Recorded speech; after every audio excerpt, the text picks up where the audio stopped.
For today's video mga kanoypi, i-level up natin o mas pasarapin pa natin ang nilagang talong mo na siguradong magugustuhan ito ng buong pamilya, lalo na ang mga bata.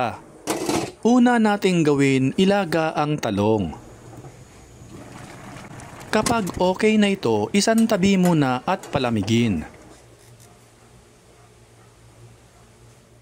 Kapag malamig na ito, hiwain natin sa gitna para ma-check kung may uod o may sira. Hiwain natin sa maliliit o tadtarin ng pinong-pino. Pagkatapos nating tadtarin lahat, ilagay natin ito sa isang mixing bowl. At ilagay na rin natin ang dinurog na skyflakes, 1/2 cup all-purpose flour. Lagyan din natin ito ng tinadtad na bawang at sibuyas. Maglalagay rin tayo ng green onion leaves pero ito ay optional lamang. Lagyan din natin ito ng asin, ground black pepper, magic sarap, at isang itlog. At haluin ito hanggang maging well combined ang lahat ng mga sangkap.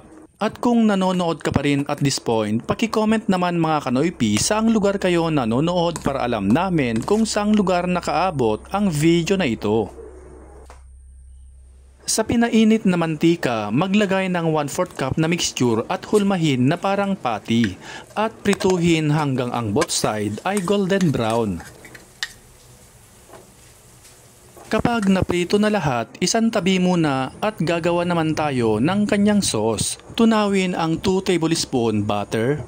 Kapag tunaw na ito, lagyan ng 2 tablespoon all-purpose flour at haluing maigi. Ilagay na natin ang 1 1/2 cup na tubig at haluin ng maigi.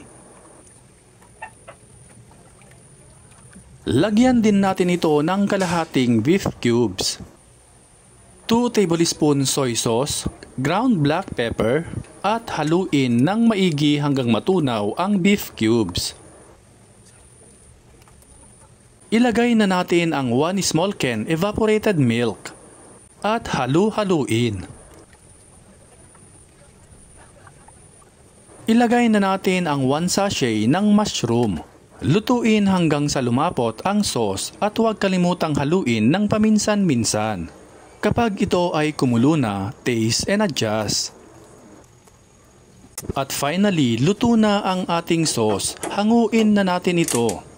Kung mahilig kayo sa talong mga kanoypi, gawin nyo rin ito. Siguradong magugustuhan ito ng buong pamilya, lalo na ang mga bata. Bukod sa napakasarap na, ay healthy pa at pwede rin itong pambaon sa mga bata. By the way, shout out nga pala sa lahat ng ating avid followers and viewers worldwide, lalo na kay Nene Maestre Valderrama from Subic, Zambales, Gloria Sabado Manuel from Anchorage, Alaska, USA, Tommy Gomez from USA, at kay Rosie Mangubat Cano from Pasig City. Maraming salamat po sa inyong walang sawang pagsuporta. Hanggang dito na lamang, kain na mga kanoypi.